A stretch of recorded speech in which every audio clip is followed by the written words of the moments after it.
Haleluya, Shalom saudara yang diberkati Tuhan. Puji nama Tuhan, jumpa lagi bersama saya dengan Ketua Komunitas Generasi Pengharapan dari Tanah Papua.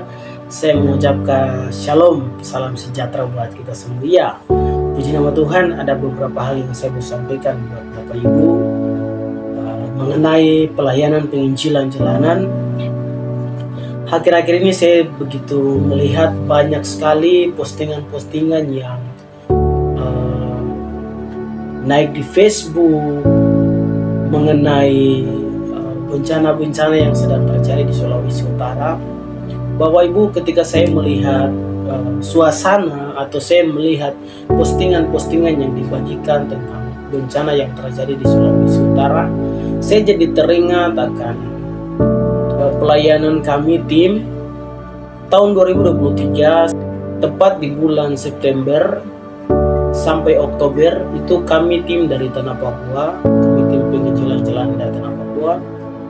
Waktu kami doa, Tuhan buka tentang Sulawesi Utara. Tuhan perlihatkan bahwa akan terjadi bencana yang hebat. Di situ orang-orang akan bingung untuk mencari jalan keluar. Mereka akan bingung mau lari kemana. Itu Tuhan perlihatkan kepada kami waktu kami posisi berdoa di Tanah Papua. Dan di situ Tuhan mengatakan kepada kami harus pergi dan menyampaikan hal ini di sana. Kami sempat menolak juga, kami sempat menawar dengan Tuhan juga, karena kami pergi ini tidak dibiayai oleh gereja, bahkan pemerintah yang ada. Kami pergi karena ya cuman modal iman. Kami sempat bertawar dengan Tuhan, tapi Tuhan katakan bahwa pergi. Akhirnya kami di situ kami berusaha mencari uang tiket. Kami berusaha untuk kerja di bangunan, atau kami ada sempat bangun kuburan cor. Di situ saudara, ketika kami mendapatkan uang tiket, kami mulai mengambil keputusan untuk kami berangkat. Karena penglihatan yang Tuhan tunjukkan kepada kami bahwa Sulawesi Utara akan dilanda oleh bencana. Kami sempat uji juga saudara, kami bawa dalam doa apakah ini benar, kami lihat ini benar atau tidak. Tapi Tuhan bilang pergi, karena itu akan terjadi. Saudara, kami pergi, kami berangkat dari Tanah Papua, kami terlepas dari kota Jayapura. Beberapa malam, beberapa hari kami harus melewati laut dan daerah-daerah lainnya sampai kami tiba di kota Bitung. Kami berapa hari di kota Bitung, terus kami naik ke Manado. Saudara, ketika kami mulai naik ke kota Manado, kami mulai persiapkan diri semua, kami sudah mulai ambil doa, dan Tuhan bilang bergerak. Saudara, dari situ kami bergerak untuk melakukan penginjilan jalanan. Kami mulai keliling Sulawesi Utara, kami keliling sampai pelosok-pelosok semua. Kami mulai keliling dengan pesan Tuhan yang Tuhan sampaikan bahwa Sulawesi Utara akan dilanda oleh bencana alam. Dan saudara tahu, banyak orang yang menolak apa yang kami sampaikan. Bahkan mereka berkata bahwa kami ini nabi palsu, kami ini guru palsu, kami penginjil-penginjil palsu. Bahkan kami ditolak oleh mereka. Ada satu desa yang menolak kami. Dia bilang tidak ada yang namanya penginjil-penginjil Pentakosta masuk di tempat ini. Dia melarang keras sekali saudara. Kami mendapatkan penolakan. Bahkan di dalam pelayanan penginjilan di jalan-jalan kami ditolak juga saudara. Bahkan saya hampir dipukul sama orang.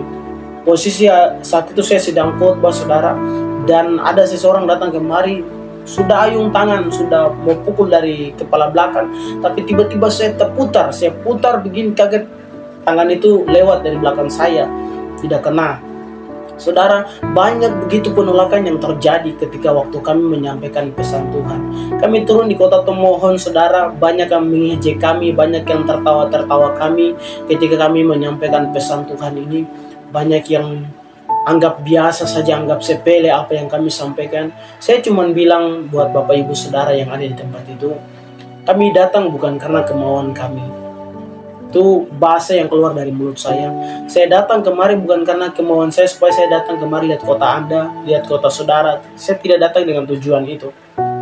Tapi saya datang karena pesan Tuhan. Yang menjadi pertanyaan saya itu begini, saudara. Waktu ketika saya ada di sana sedang khotbah, ini yang menjadi pertanyaan saya.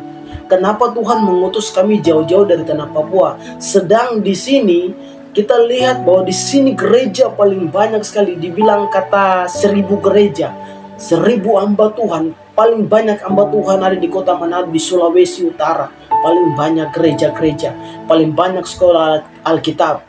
Tapi saudara tahu kenapa Tuhan bisa mengutus kami dari tanah Papua dengan pesan dan visi yang Tuhan taruh, dengan penglihatan bahwa Sulawesi Utara akan dilanda oleh bencana. Yang menjadi pertanyaan saya waktu saat itu saya sedang khotbah, kira-kira hamba Tuhan ada di mana?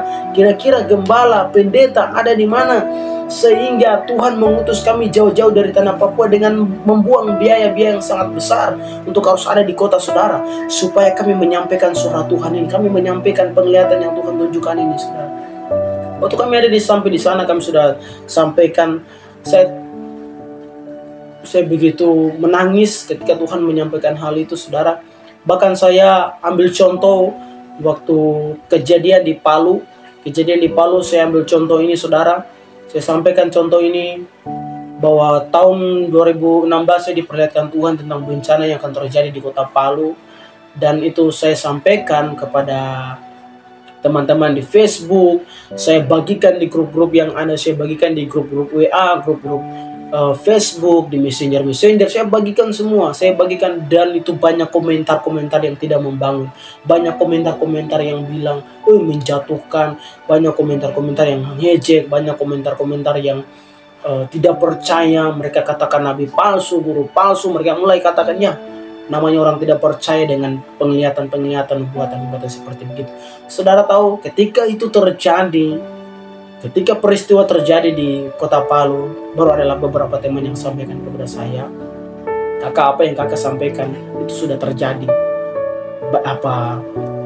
Tsunami, gempa sampai tsunami di Palu. Saya cuma bilang, saya hanya manusia. Tapi ketika kita membangun hubungan dekat dengan Tuhan, Tuhan akan berbicara kepada kita tentang peristiwa-peristiwa yang akan terjadi. Karena saya klaim firman Tuhan dalam Mazmur 25 ayat 14, Tuhan bergaul karib dengan orang-orang yang takut akan Dia, dan perjanjiannya diberitahukan kepada mereka. Ketika Tuhan bergaul karib dengan kita, saudara, rahasia-rahasia akhir zaman Tuhan akan nyatakan bagi saudara dengan saya. Bahkan di kota di mana yang saudara berada, Tuhan akan nyatakan buat saudara. Ketika saudara takut akan Tuhan, ketika Tuhan bergaul karib dengan saudara, saya percaya Tuhan akan berbicara buat saudara dengan saya. Nah, itu yang saya dapat tentang Sulawesi Utara, dan Tuhan utus kami dari tanah Papua. Saya cuma pesankan untuk Sulawesi Utara, banyak berdoa. Tuhan kasih tahu firman Tuhan di dalam 2 Tawari 7 ayat 14. Saudara bisa baca firman Tuhan ini, saudara bisa merenungkan firman Tuhan ini, karena Tuhan mau ada kerendahan diri, ada kerendahan hati, ada pertobatan, supaya Tuhan memulihkan negeri Anda. Saya dari tanah Papua, kami tim pendoa, kami siap dukung dalam doa buat saudara-saudara yang mengalami bencana di sana. Saya percaya Tuhan ada di pihak Bapak Ibu Saudara. Tuhan pasti menolong, Tuhan tidak pernah meninggalkan saudara. Tetap percaya, punya iman yang tetap teguh di hadapan Tuhan. Jangan takut, jangan bimbang, jangan ragu. Tuhan pasti menolong Bapak Ibu Saudara. Puji nama Tuhan. Itu pesan-pesan yang dapat saya sampaikan buat Bapak Ibu Saudara. Kalau mau ikuti pesan-pesan yang saya bagikan, mungkin pesan-pesan Tuhan, Bapak Ibu bisa ikuti Facebook saya, Ariel Karel Pariaribo, atau tidak di Generasi Penggenapan. Kalau tidak di YouTube saya, di YouTube Generasi Penggenapan, bisa ikuti. Nanti di situ ada pesan-pesan Tuhan yang nanti saya bagikan buat Bapak Ibu Saudara. Puji nama Tuhan. Itu saja, saya atas nama Ketua Komunitas Generasi Penggenapan mengucapkan banyak terima kasih sudah mengikuti video ini dari awal sampai akhir. Kiranya Tuhan Yesus memberkati kita semua. Shalom, salam sukacita.